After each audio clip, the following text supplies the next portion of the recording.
Traditions and culture shape who we are. Let's expand our horizons over a cup of tea. This is a Candy Factory Convo. Get cultured with Timbrel Chiatti. Good morning, everyone. Welcome to Get Cultured.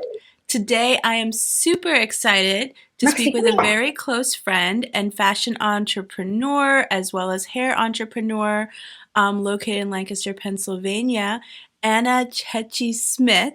And she's going to be sharing her beautiful Italian culture with us this morning. So, Anna, welcome to the show. Good morning. Good morning, morning. everyone. Thank you for having me, Timbrel. I'm really excited and honored that you asked me to do this for you. I am so excited to have you on. I didn't really give the full intro of who you are, but you are an amazing hairstylist, makeup artist, entrepreneur. You own Fashion Wonderland in Lancaster, and you travel jet set all over America and the world, and it's amazing what you do.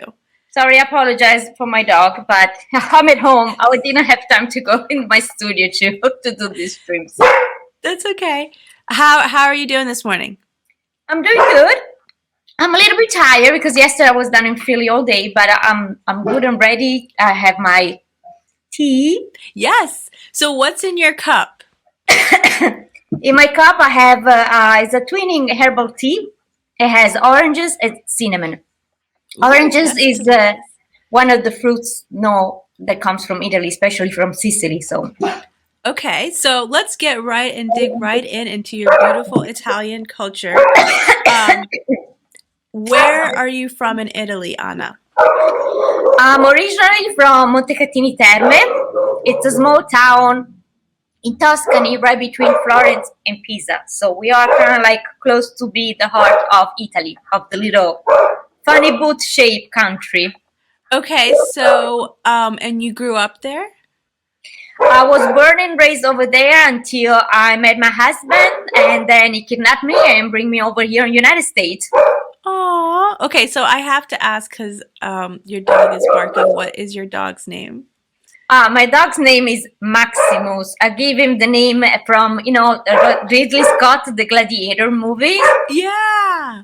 So I have to give him, we got it when we were here in the United States, and I have to give him some Italian background as well.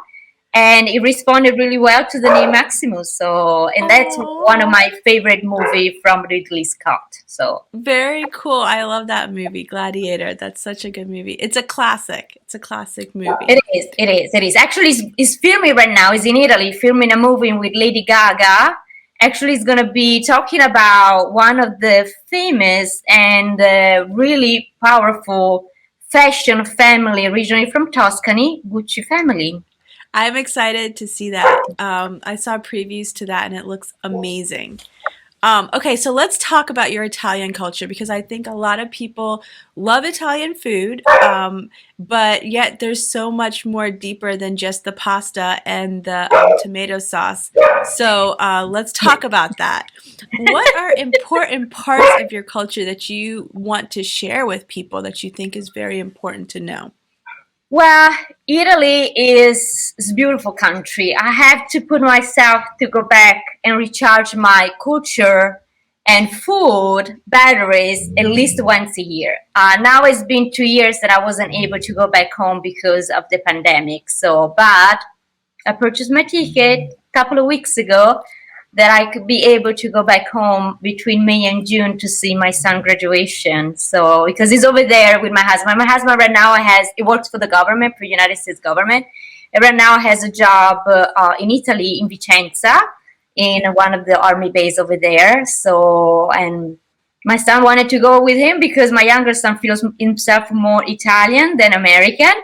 So he just took this occasion and he's doing American school inside the military base and he's graduating this year. So I'm really looking forward to go back home and hopefully I'm going to be vaccinated so I can go right away and hug my parents because it's been really hard to be away from them for 2 years without.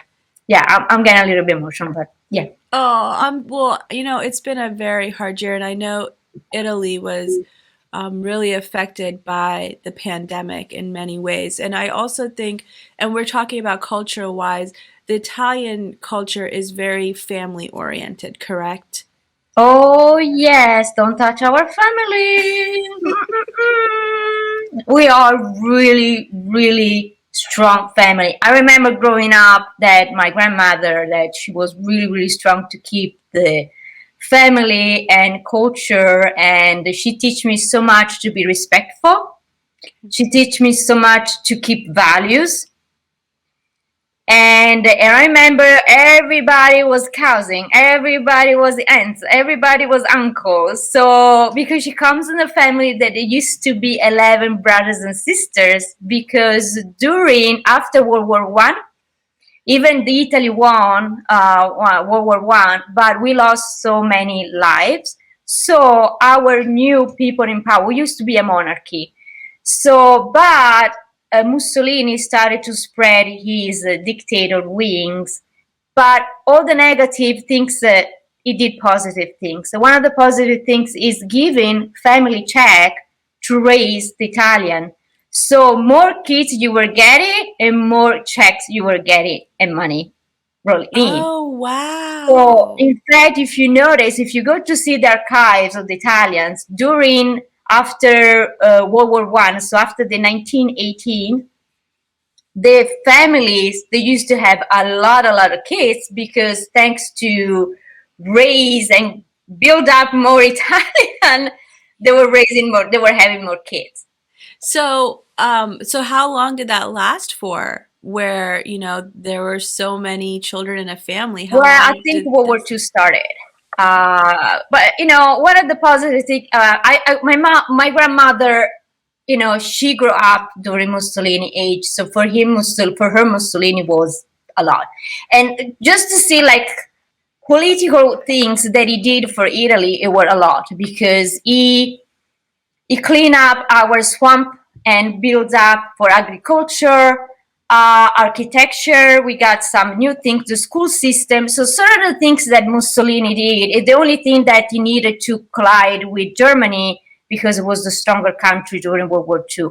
But it did some positive things. I mean, it's not my idol in politician side, but to see the things that he did amazing things to grow up a country after devastation of World War One. It's so interesting to hear that, because I feel like a lot of people have such a negative viewpoint on Mussolini. So But to we hear have to like there see is also. I still always say I never judge anybody. I always look in books and read about it and see the positive and the negative. Like I said, it's like a balance. yeah, He was like that, but at the same time, he did a lot, and at the same time, he destroyed a lot. yeah. And but what he did economically, it did good after, especially a World War One. So. That's so interesting. So, besides family, which I know is a very big part of the Italian culture, what are other aspects that you feel are very important for people to know about the Italian culture? Arts. That's another thing that the Italians are known of. We have amazing museum. Actually, being from Tuscany, I'm really close. I'm like 30 minutes away from Florence, and Florence has one of the greatest art museum called Uffizi, the Gallery of the Uffizi. And all the time, I mean, I know it sounds like probably I'm a nurse, but all the time to charge fully my batteries is go to Florence and go inside your Uffizi gallery. Oh, wow. You can do your booking online, so you can skip the line ahead of time. When you know you're gonna go there, book immediately the tickets, so you're not gonna be online. And it's just amazing. All the paintings that are there, from Botticelli to Giotto, Leonardo da Vinci, Michelangelo. I mean, I could keep going on and on and on. There is only one dream that I want to do, that actually now Uffizi opened the gallery. That used to be, the Uffizi is connected to Palazzo Pitti in Florence. Palazzo Okay. Pitti used to be the house of Medici. The Medici was the greatest, the duck of Tuscany. Because before Italy, after the Roman Empire, used to be all spread. It wasn't united at all. Okay. So in Tuscany, it used to be named Granducato di Toscana. And they had the famous and richest family It was the Medici Famiglia. It's well known because they have the 5 balls symbols on it. So every villa that you go, you saw those balls. It means it's owned by the family Medici. So what they did, especially Lorenzo de' Medici, loved art and architecture. So he became the city of arts. He always invited famous artists to do something in Florence. So that's why we have so much from Leonardo da Vinci to Michelangelo to Giotto. Giotto actually he designed the cupola of the dome in Florence and the tower.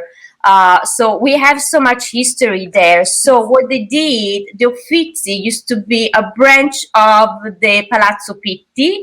Okay. And actually the Uffizi, they opened, and now it's under restoration because they're trying to keep it a little bit safe. They opened the gallery. You can go, it's full of painting. It's really, really tiny and narrow, but you can walk from Palazzo Pitti, actually from Uffizi, to go to Palazzo Pitti. My family had the chance to go and do it. I didn't have the chance yet because all the time I wanted to do it, they close it because it's really limited numbers. And it's just, they're doing only more during the winter time than in the summer, because in the summer times they have so much tourists. So they're trying to narrow it down.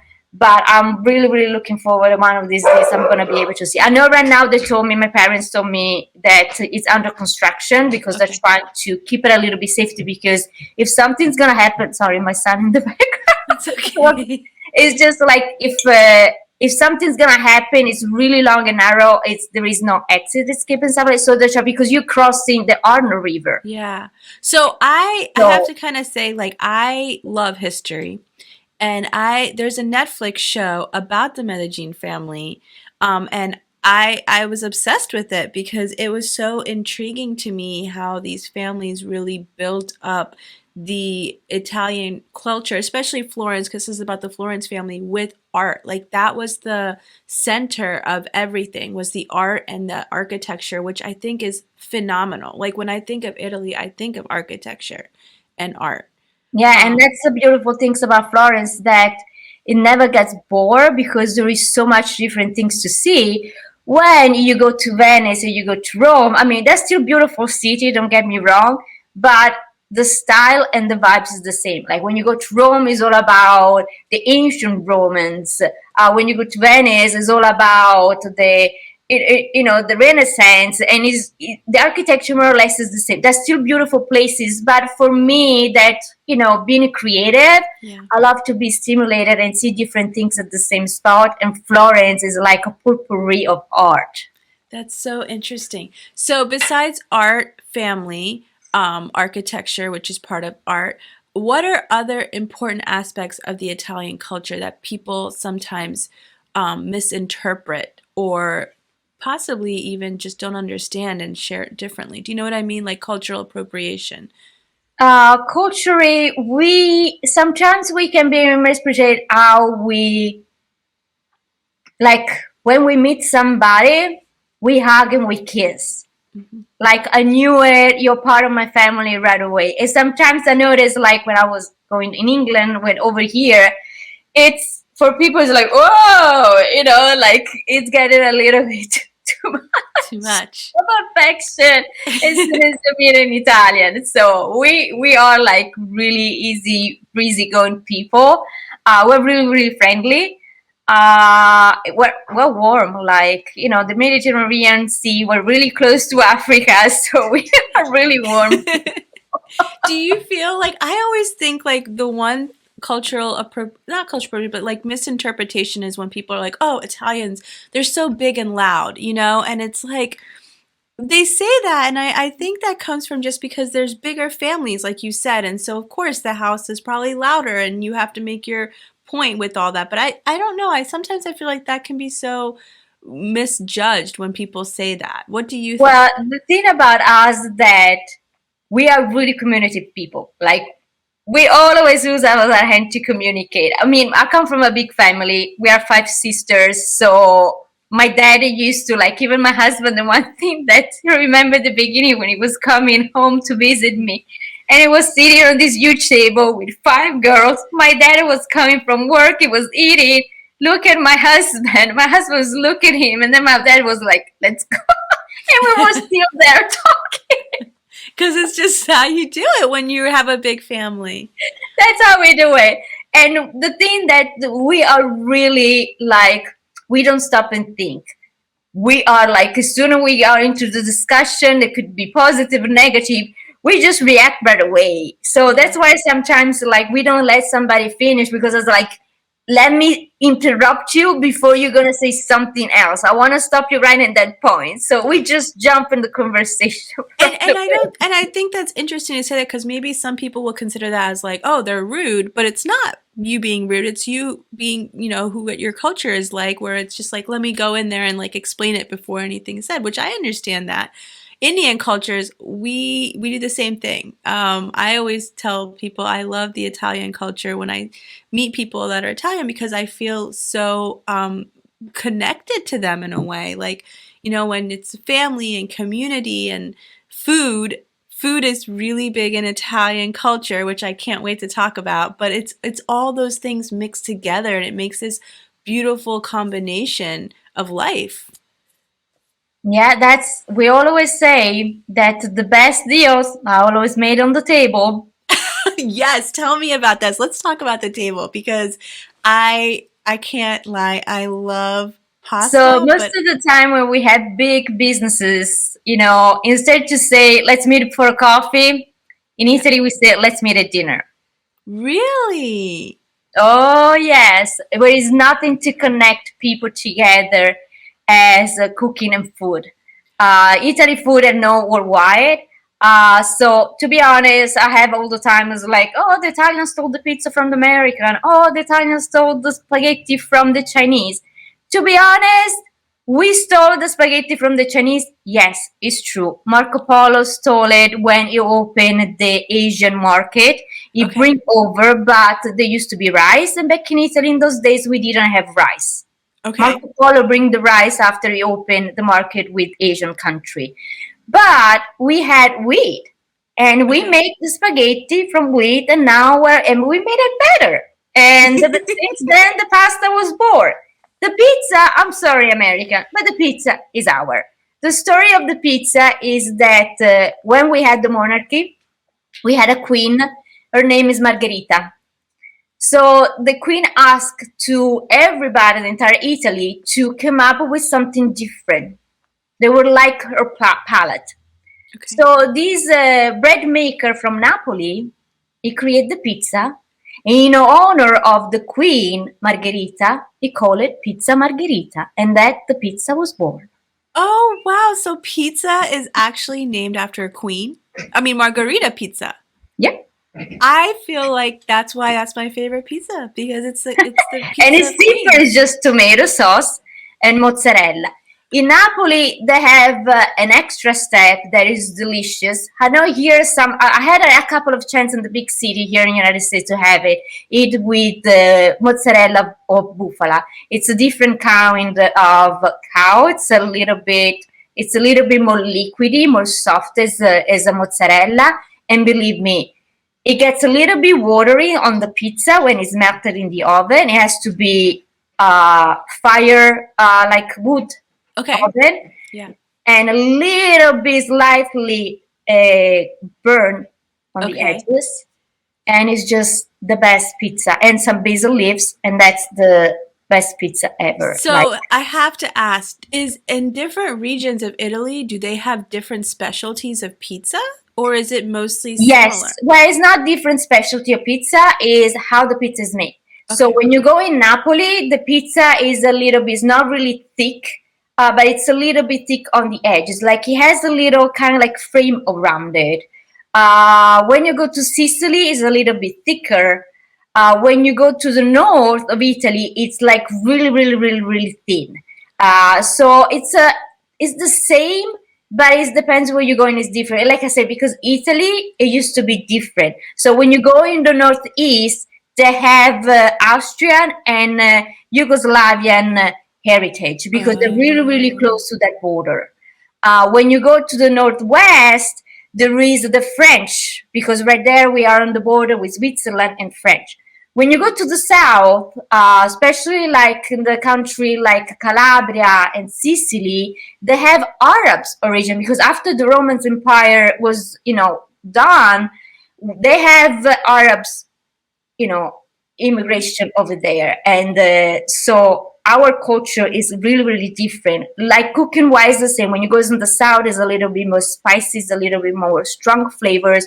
When you go to the northeast, we have like the Austrian influence on it, so it's a little bit more richer flavors. They use a little bit more different, like, you know, even the names. Some of them, like the strudel, you know, comes from there. Pizzoccheri, that is kind of like a pasta made with.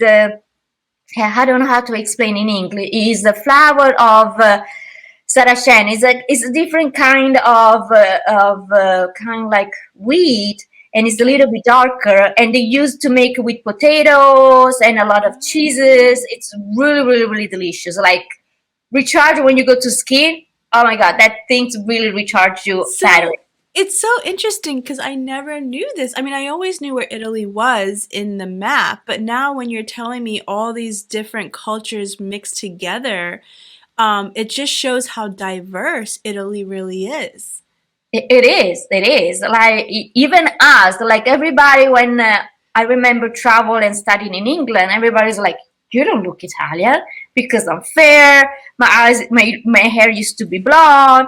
And I was like, "No, I'm Italian," because everybody has this stereotype of the Italian beauty looking like Sofia Loren, Monica Bellucci. That's the Mediterranean typology of the beautiful Italian woman. But we have so much different ethnicity after, because the Roman Empire was so big. Like thinking about it, was almost all over Europe. Yeah. And you know, everything brings it. Always we say in Italy, all the roads take you to Rome. Yeah. So, and that's like the Italian is just a potpourri of different cultures, So different ethnicity. And it's weird that you say that because now I think about some of my Italian friends. They don't look similar. They're from different places in Italy, and I know like one is like shorter and one is taller. And now that you say that, it's like, wow, I never thought about that. But yeah, for example, my sister number 4, Lucia, she married a guy from Piacenza, but his family from her mom's side are from area of Bolzano, that is up northeast in Italy, close to the Dolomiti Alps. And his family is originally from we have a little safe, it's like a little jewel there. It's called Latini. Latini is kind of like the Amish. Okay. But they have their own language. There is a mix between Latin and Italian, but at the same time, they have the German influence on it. It's really like, it's like DOP, like it's dark, it's protected. And if you see my nephew and niece, it looks like totally Germans. They're like white skin, blue eyes, and really, really like blonde hair, because the region is from the Austrian side from there. So that's the Italian. That's so interesting. So, okay, so now I'm like thinking about it historically, because the Romans took over kind of all of Italy. Historically, have there been like kind of like fights between Italians because of these differences? Is it more like everyone came together? It's kind of like over here in the United States. There is some conflict between the Italians, yes. It's always about the North and the South. The only problem, like the people from the North, because a little bit richer, they have more industry and stuff like that. They call the people from the South like they're nothing, because it comes from area that is kind of like hard to build up industry. It's harder to build up jobs down there, so they always knock the people down. But I noticed like lately, since the unification of Europe, it's been an issue, yes. But I feel like lately, Italy, especially during the pandemic, I saw a really united Italy. I was totally shocked and surprised that they took, like, even Italy got hit really, really hard. But they were united, because when our prime minister started to put all this lockdown and be safe and stuff like that, I saw Italy, that I was totally shocked and surprised. I see my country respected that and keep the lockdown. It was hard for everybody, but they were respectful, and they did. Even right now, there are some states right now that unfortunately are having another 3 weeks of lockdown. But in the medical fields, they always say you need to get worse to get better. And I know this one is going to be the last 3 weeks of the lockdown for the best. Yeah, wow. Yeah, Italy did. Their lockdown, they were one of the first countries to go into lockdown. And I remember that last year because I was stuck in India during the lockdown. Yeah, you were stuck in Um, India, and I was yeah. crying every day when I saw what was happening to my countries because there were area like Bergamo. It was one of the city in Italy. Bergamo is a little bit northeast of Okay. Milan. It got hit really, really hard. It seems like the virus loved that area. I don't know because there was a lot of industry, and so the smog created a kind of capsule, so the virus got really, really strong in that area. But their family, entire family, they're gone over there. Oh, Because the virus heartbreaking. got so strong, they really, really destroyed almost half the population there. It's really, Oh, really man. awful what happened. Though I think that's heartbreaking, but also from historically, Italy always rebuilds. No matter what happens, they always We do. rebuild. And We it's do. beautiful about the culture.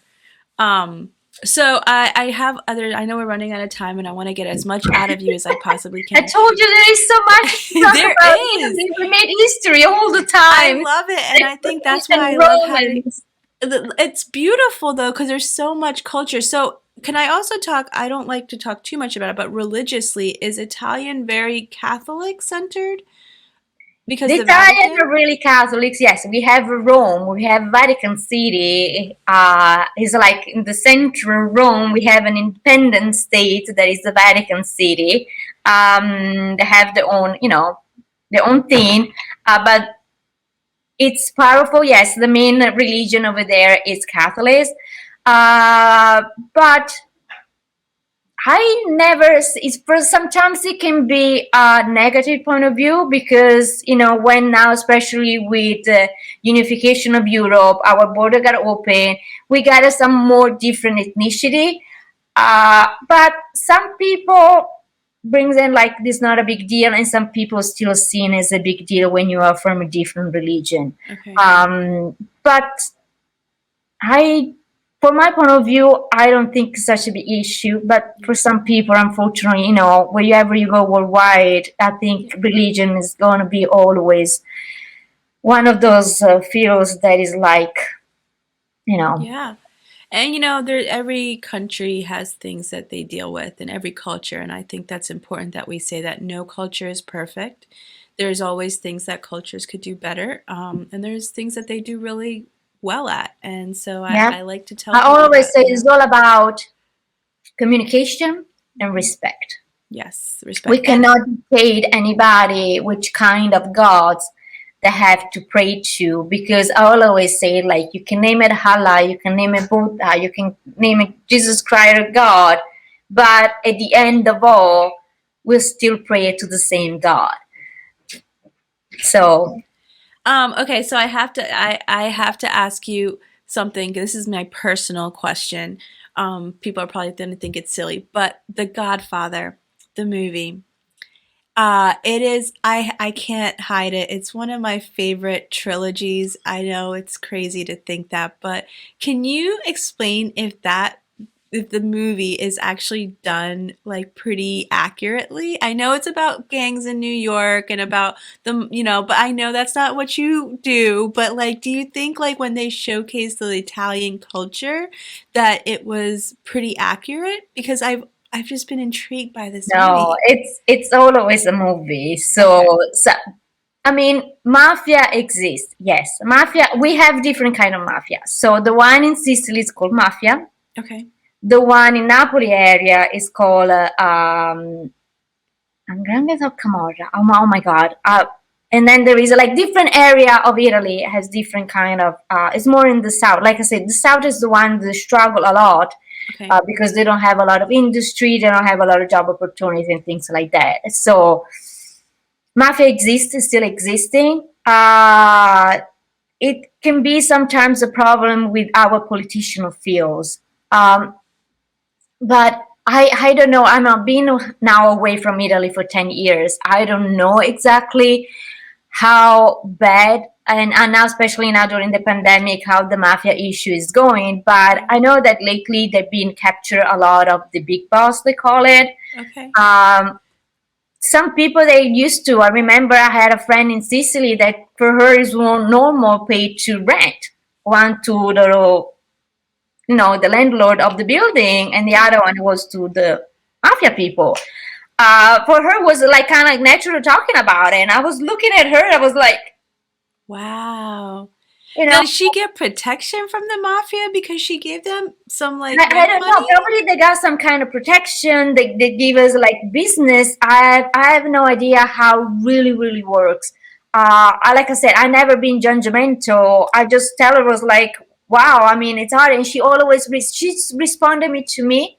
It's better have them friend than enemy, Anna. And I was like, she has a business and activity. From one point of view, I understand that you need to survive. For another point of view, and I was like, whoa, it just totally like is a reality that is true, is exists. Yeah, that's so interesting. Yeah, I've always wondered because I never want to assume something, and that's a movie that I feel is a classic. But then But I again, I love always that am how like, the movie they're doing is just like say hello to my little friends, things like that. From yeah, Scarface to The Godfather, like Hollywood love to make the story in the story, yeah. trying to Oh make yeah. it like that. But it's It's like when I see it's Indians interesting. represented in movies, and I'm just like, oh my goodness, like we don't wear clothes like that all the time, or we don't talk like that, but they try to exemplify it, and it sometimes it for me as an Indian, I'm like, oh, I can't even watch this. Um, But actually, to be honest, I have to say that Al Pacino and Robert De Niro, because there was one of the two actors all the time played Italian role. But I saw some interview in Italy that been interviewed by the Italian press, and they were responding them in Italian. So the Godfather helped them out to find the region as well, because the one thing that I know about the immigration of Italians over here in the United States, that back in those days, to make the family, especially the kids, to be more American, the family didn't teach them the Italian language. yeah, So these people, they have the last name that is Italian, but culturally they grew up in the United States. I mean, that's how So, I was. so that's because the majority of people that I met over here was like, oh, I'm Italian. I'm always like, which generation of Italian are you from?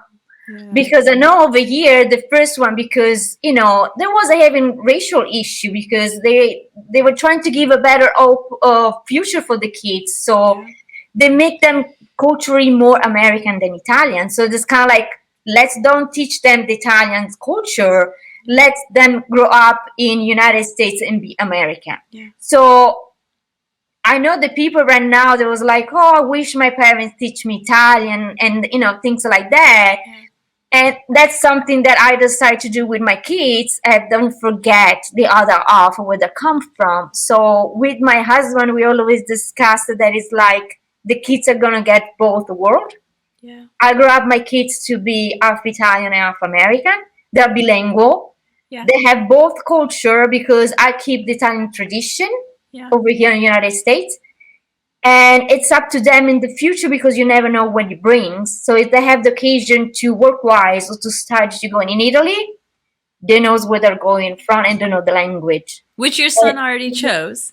So, it shows his love for his Italian culture, which I think is beautiful. Yeah, and my oldest one was the opposite, because when we were in Italy, he felt himself more American than Italian. Yeah. And he suffered staying over there, but as soon as we moved over here, it was totally American. Like, I remember the first year that my kids went to the American school, we got so many compliments for the teacher. It was like, are you sure that his kids did Italian school?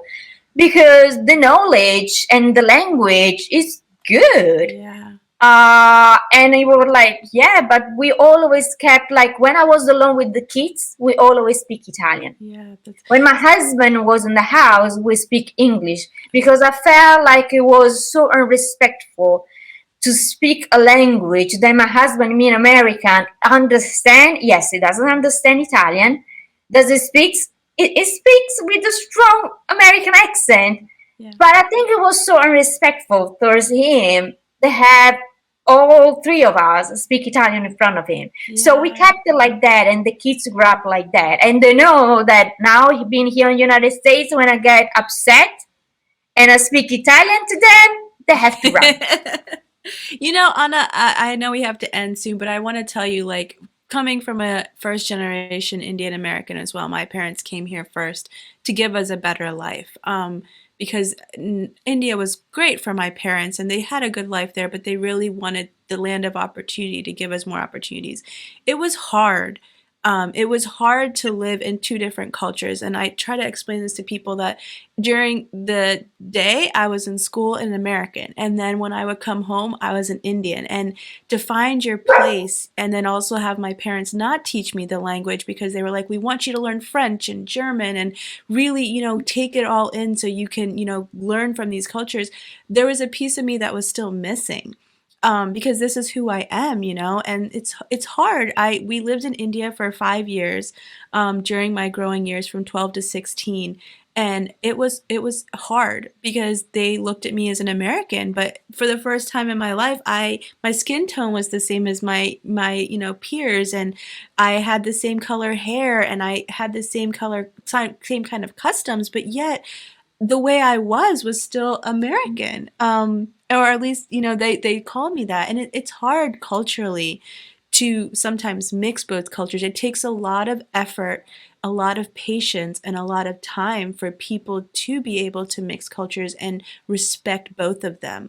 And I love having it's not easy at all. And that's why since the beginning with my kids, I always teach them to be respectful, never judge. In Italy, we say never judge a book by the cover. Yeah. And no matter like sex orientation or the color of the skin, we bleed the same blood.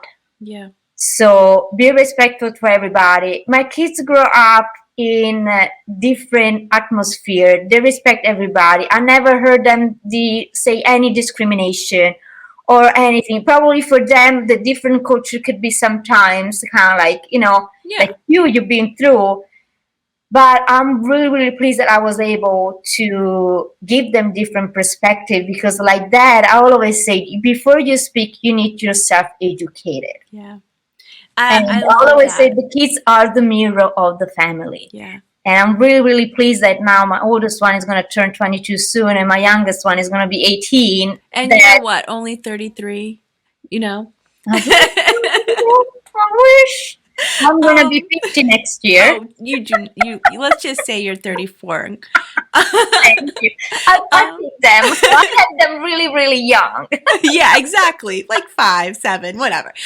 Okay, so I know I have to end. We're getting to the end of our segment and show today, but I appreciate you coming, sharing your culture. I think I love that I learned about your part of Italy and like all in general how Italy is and the people, and I appreciate you coming on the show today. Like I said, we have so much, so probably you should do part 2 You're because right. there is like we didn't go through all your questions, unfortunately. I'm sorry. That's okay. But there is so much to talk about Italy that is like I really want to show out there because I know there is some things that was like, oh, the Italians are like, we don't, you know. So culturally wise, there is so much that I can still teach about my culture and say this is true, this is false. So probably we can come up with something part 2. I think we can. Like what's false real about Italian culture. Well, I can tell you that this, you know, I love doing this show and I want it to grow and have more culture. So I'm sure we'll come back to learn more. I always ask my guests at the end of every show, and I'm still trying to learn the past languages, but how do you say I love you in Italian? Ti amo. Mwah. Ti amo. Mwah. That's so easy. I can remember that. So my friend, Ti amo, thank you for coming on the show today. Thank you for being part of this. And thank you for being honest and real and authentic with the Italian culture. So I appreciate it. Anytime. I love to, you know, culturally, I should read more books about my Italian culture, but I know so much because I come from a family that values and culture are always important. And thanks God I grew up with my grandmother that she teach me so many things. And that's why I'm really respectful with the elderly. So when we got the lockdown, I'm doing right away. Yeah. Because those are our jewels to know what we used to be in the past to become a better future. Yeah, that's so true, my friend. Okay, my friend, have a wonderful day. You too. Thank you. Tell Maximus bye-bye. Get Cultured is part of the Candy Factory Convo series and is a proud member of the Candy Factory Collective. You can find the show streaming on YouTube, Facebook, Twitch, and LinkedIn, and you can subscribe to the audio version anywhere you get your podcasts. Passionate about uplifting people and supporting her community, Timbrel has made it her mission to connect and empower communities of all cultures. She is the founder of the social enterprise eco-sustainable brand Lush Bazaar, which is committed to sustainably made fashion and handcrafted products while providing fair wage jobs. She is also the creator of the Cultured Workshop, which focuses on the education of different cultures and traditions to understand diverse communities. In her downtime, you can find Timbrel traveling to new places or reading a book while sipping hot lemon tea with her dog beside her. Get Cultured is produced by the Candy Factory Collective at the Candy Factory Co-working Campus in Lancaster, PA. Production support by Jason Mundock and Anna Tran. Administrative support by Ann Kirby, Ariana Henderson, and Krisha Martzel. Notes and links can be found on the show post at our website, candyfactorycollective.com. Candy Factory. Collective.